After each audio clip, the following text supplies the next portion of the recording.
Good morning guys. Ito nagpalit kami ng PCB sa outdoor unit. Yan.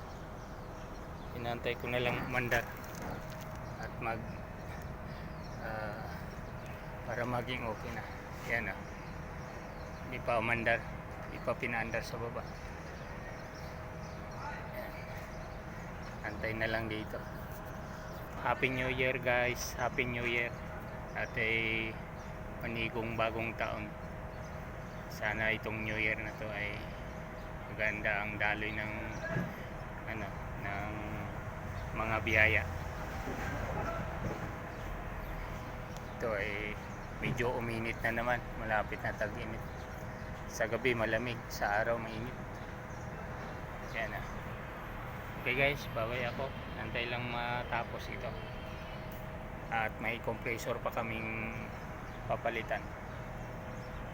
Bye bye, God bless. Bye bye.